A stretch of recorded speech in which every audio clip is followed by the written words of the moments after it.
Saya melihat, saya mencatat dari sisi Israel, sebenarnya Israel semenjak 8 April, di mana gencatan senjata dilakukan di antara Amerika dengan Iran, itu sudah melakukan berbagai macam manuver untuk merusak gencatan senjata ini.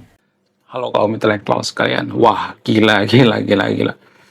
Lagi dan lagi penyakit daripada pengamat di Konoha itu adalah mereka jarang sekali bicara by data yang ilmiah. Mereka biasanya akan mengatakan, menurut gue, menurut perasaan gue, ya menurut tetangga gue, menurut kucing gue, ya menurut pacar gue. Jadi nggak pernah bicara by data yang ilmiah. Data yang ilmiah itu harus teruji gitu, bisa dibuktikan secara ilmiah, bukan hanya omon-omon. Ya pengamat di Konoha itu hanya omon-omon gitu ya. Saya menyebutnya dengan istilah pengamat abal-abal. Jadi baru-baru ini ada seorang pengamat abal-abal bernama Habibullah ya. Namanya juga sudah mirip dengan Hizbullah ya, otomatis apakah dia membela Hizbullah? Kayaknya iya ya. Jadi baru-baru ini ya Habibullah ini mengatakan Israel itu melakukan berbagai cara untuk menggagalkan gencatan senjata seperti menyerang Hizbullah misalnya, lagi gencatan senjata menyerang Hizbullah. Nah, yang jadi pertanyaan, apakah ini benar atau tidak? Apakah ini berdasar atau tidak? Dia mengatakan seperti ini, nggak ada datanya. Mana datanya ilmiah, nggak ada. Menurut, misalnya nih, harusnya dia ngomong ya, menurut penelitian ini, penelitian itu, gitu. Karena dia bukan peneliti, dia hanya pengamat, gitu. Pengamat itu harus netral, gitu. Nggak boleh berpihak. Jadi, menurut data, ya, lagi-lagi kita bicara by data, ya. Saya tidak asal mangap di sini. Saya ngomong by data. Saya membantah by data. Jadi menurut data yang ilmiah dari Reuters, ternyata Hizbullah itu tidak masuk dalam kesepakatan gencatan senjata. Nah, ini yang jarang dipahami oleh pengamat-pengamat di Konoha. Pengamat-pengamat di Konoha itu menganggap bahwa Hizbullah itu ikut, sementara itu bukan bagian daripada gencatan senjata. Itu dari sudut pandang Israel. Sehingga Israel menyerang Hizbullah. Artinya, bukan karena Israel itu nyari gara-gara, tapi karena Hizbullah ini bukan bagian daripada kesepakatan gencatan senjata. Karena apa? Karena Iran tidak mengakui bahwa Hizbullah itu bagian daripada proksi Iran. Jadi Iran itu kan pelin-pelan ya. Kadang mereka mengatakan bahwa Hizbullah itu proksi mereka, kadang mengatakan bahwa itu bukan proksi mereka, kadang ada yang mengatakan bahwa Hizbullah ini sebenarnya dibayar oleh Iran. Ya, menurut data seperti itu ya, menurut data yang ilmiah ya, menurut data laporan daripada Kementerian Amerika dan laporan daripada militer Amerika, ternyata yang ngebiayai Hizbullah ini adalah Iran. Sekitar kurang lebih 1 triliun per tahun. Tujuannya apa? Tujuannya untuk membumi hanguskan Israel. Betapa jahatnya Hizbullah. Kalau kita berpikir secara rasional, kalau kita berpikir waras ya. Tapi kalau kita nggak berpikir waras, kalau kita berpihak, kita akan mengatakan, oh sebenarnya Iran itu nggak pernah menyerang negara lain kok pertama. Ya itu biasanya ya pembelaan daripada pendukung Iran ya. Nah, kalau Iran itu membiayai Hizbullah untuk memperbardir Israel, apakah itu terlibat atau tidak? Secara tidak langsung terlibat. Amerika juga seperti itu. Apakah Amerika terlibat ya menyerang Hamas? Ya terlibat secara tidak langsung karena mereka membiayai. Saya tidak menyangkal itu. Ya makanya harus fair gitu. Ya permasalahannya itu kan ya kita harus hanya melihat kesalahan Amerika, kesalahan Israel, tapi kesalahan Iran nggak pernah dibongkar gitu. Ya kalau pengamat itu harus bongkar dua-duanya gitu, bongkar kesalahan Israel, bongkar kesalahan Iran juga gitu. Jangan cuma berpihak pada Iran, seolah-olah yang salah itu adalah Israel. Nah, yang jadi pertanyaan, kenapa bisa seperti ini? Apa alasannya? Ya alasannya itu karena ya lagi-lagi kita itu menyesuaikan dengan selera pasar gitu.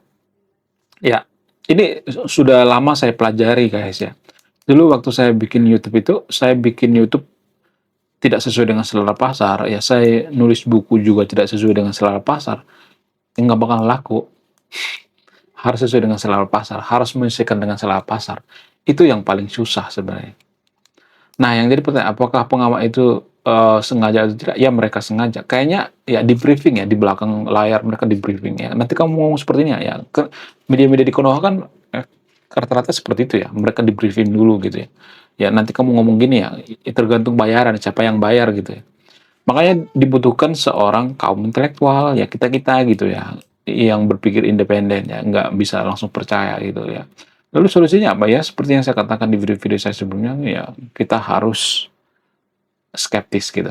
Apa yang dikatakan itu benar atau tidak, kita harus skeptis gitu. Kita nyari data gitu ya, nyari referensi ya. Kemudian kita ngedebatin gitu, apakah itu benar atau tidak. Kita diskusi gitu ya, apakah itu ilmiah atau tidak gitu. Ya, jadi ini kan sebenarnya permasalahan yang rumit ya. Cuman permasalahannya kita itu terlalu menyalahkan Israel ya. Dikit-dikit yang salah Israel ya. Kenapa bisa seperti itu? Apa alasannya? Karena kebencian dari kecil gitu ya. Kita didoktrin untuk membenci Israel ya. Dari orok sudah didoktrin ya. Gedenya jadi pengamat ya pasti seperti itu ya. Membenci Israel. Ya, kalau kita membenci suatu kaum tertentu dari kecil gitu ya, didoktrin, ya mau nggak mau kita punya bias. Ini namanya bias dalam beragama. Jadi dalam beragama itu punya bias, guys, tanpa kita sadari. Kita pasti tendensius. Ya, senetral-netralnya seorang yang beragama itu pasti membela agamanya. Itu tidak bisa dipungkiri. Ya, bahkan memilih pemimpin sekalipun kita berdasarkan agama. Kalau misalnya mengatakan, oh enggak juga, itu buktinya Pak Ahok kalau mau jadi calon, apakah menang? Nggak mungkin lah, harus seagama. Ya minimal mualaf dulu deh gitu ya, supaya seagama. Jadi kita memilih pemimpin itu berdasarkan seagama. Itu namanya bias dalam beragama. Jadi yang menentukan kemajuan suatu bangsa kita itu ya agama. Banyak tuh warga Konoha mengatakan nggak ada hubungannya agama dengan kemajuan suatu bangsa. Gimana kita mengatakan nggak ada hubungan kemajuan suatu bangsa dengan agama kalau memilih pemimpin juga harus seiman? Ya, ya nggak sih? Mau kalian gimana? Coba tulis komentar ya. Tidak akan berpihak di sini. Ya seperti itu. Nah, jadi ya gini guys ya, mohon maaf bagi yang video ini, saya tidak berpihak pada siapapun di sini.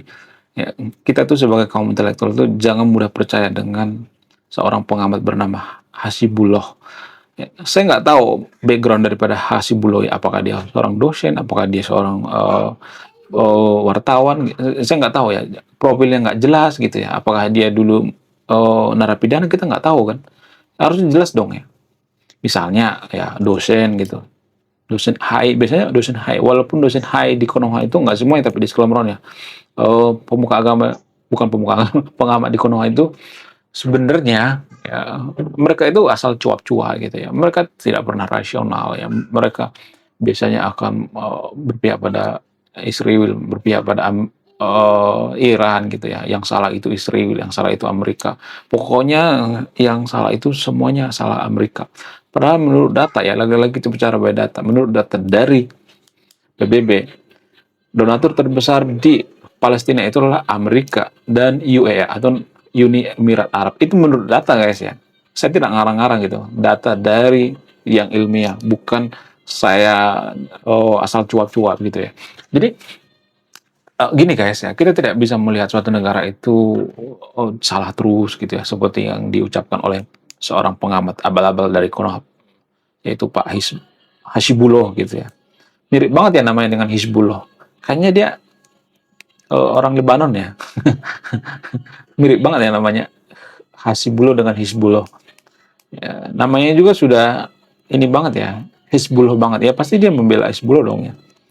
Jadi guys ya, kita tuh jangan terlalu mudah percaya gitu ya. Karena kebenaran itu pahit ya. Kebenaran itu di tempat yang tidak terduga gitu. Ya, artinya kebenaran itu tidak mudah kita dapatkan gitu. Kita butuh effort, kita harus meneliti, kita harus melihat oh yang salah itu ini, oh yang itu segala macam ya. Nggak boleh seperti itu ya. Jadi harus benar-benar netral ya. Ya menurut kalian gimana? Coba tulis komentar ya. Apakah pengamat di Konoha itu netral atau tidak? Saya tidak akan menyimpulkan. Ada yang menyimpulkan. Jadi guys, kalau saya perhatikan pengamat-pengamat di Konoha itu seperti banyak tuh ya, seperti Hussein Gajah, kemudian saudaranya Asegaf ya, kemudian Budina ya, Tita dan sebagainya. Ada banyak tuh pengamat abal-abal di Konoha. Kemudian Pak Hasibullah ya, ya seperti yang ada di video barusan. Ya itu pengamat abal-abal gitu ya. Mereka itu nggak nggak ada ini ya ilmunya gitu ya. Bukan berarti saya paling berilmu ya, tapi mereka itu seperti ya mandul ya dalam berpikir gitu. Otaknya tumpul gitu ya. Mereka nggak bicara by data ilmiah gitu ya. Mereka bicara berdasarkan pasar gitu ya. Jadi kerjaan mereka itu cuma ngata-ngatain Amerika, ngata-ngatain Israel. Mereka dipanggil tuh ya ke TV-TV nasional di Konoha.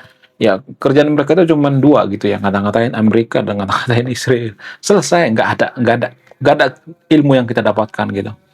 Ya, jadi nggak seperti pengamat-pengamat yang ada lebih ini ya, mungkin lebih akurat ya pengamat yang ada di media sosial karena mereka bicara by data juga. Nggak semuanya tapi disclaimer on ya. Ada juga pengamat-pengamat yang asal mangap gitu. Oh, ini berdasarkan ini itu. Oh, ini karena menurut perasaan saya seperti ini. Apalagi teori konspirasi. Aduh, di Konoha kan banyak teori konspirasi. Teori konspirasi itu yang nggak ada datanya, data yang ilmiah gitu. Itu asal ngarang gitu ya, mangap gitu ya. Asal mangap nggak ada isinya gitu. Ya, biasanya strategi daripada teori konspirasi itu ya sepertinya ada yang janggal ya. Ada sesuatu hal yang janggal. Nah, itu tuh senjata daripada orang-orang yang punya konten teori konspirasi. Di Konoha tuh banyak banget peminat teori konspirasi. Banyak banget sampai ada yang hampir gila gitu. Ya, kemudian yang disalahkan itu ujung-ujungnya Amerika kalau nggak Israel. Teori konspirasi itu laku karena apa? Karena ngejelekin Israel. Ya, kemudian Illuminati ya, Zionis ya, nggak jauh-jauh dari situ ya. Kemudian elit global gitu ya. Ya nggak jauh-jauh dari situ ya. Jadi sedikit-sedikit yang salah itu Israel ya, elit global ya, Illuminati. Ya bahkan ya sampai berhari-hari gitu ya. Dan mereka itu merasa paling pintar gitu ya. Oh, saya lebih tahu daripada orang lain. Oh, saya lebih banyak mengetahui. Tapi itu nggak terbukti secara ilmiah. Konspirasi itu kan data yang tidak terkonfirmasi, yang tidak terbukti secara ilmiah, yang tidak teruji gitu. Ya data itu ya data disesuaikan dengan persepsi gitu ya. Persepsi siapa yang nonton gitu. Jadi perang Timur Tengah juga kita tuh lebih ke konspirasi kalau seperti kan ya. Pengamat-pengamat di Konoha itu sama seperti konten kreator konspirasi. Oh, menurut perasaan gue, ya, menurut kucing gue, menurut tetangga gue, menurut pacar gue. Jadi nggak ada ya sumber yang jelas dari mana gitu. Jadi kalau bicara data ilmiah itu harus ada sumbernya dari mana gitu. Apakah sumbernya independen atau tidak, apakah berpihak atau tidak. Ya, itu yang paling susah. Pengamat-pengamat di Konoha itu digaji hanya untuk menjelekkan Amerika dan Israel. Nggak ada selain itu ya. Pokoknya yang salah itu Amerika, yang salah itu Israel. Ya. Nggak ada selain itu. Dan itu yang disukai oleh penonton Konoha. Yo, gila-gilaan view-nya. Kalau ada pengamat yang tiba-tiba mengatakan sebenarnya yang salah itu Iran, maka akan dibully gitu ya. Seperti Pak Rizal Malarangeng. Ya, Pak Rizal Malarangeng dibully habis-habisan. Yang mengatakan Iran itu lemah, itu orang yang bego gitu ya, orang yang yang tidak benar gitu. Padahal kan mereka nggak baca datanya, harus ada data dong ya, data yang ilmiah. Datanya dari mana, ya, sumbernya dari mana gitu. Ya harus jelas gitu, biar kita nggak terkena hoax gitu.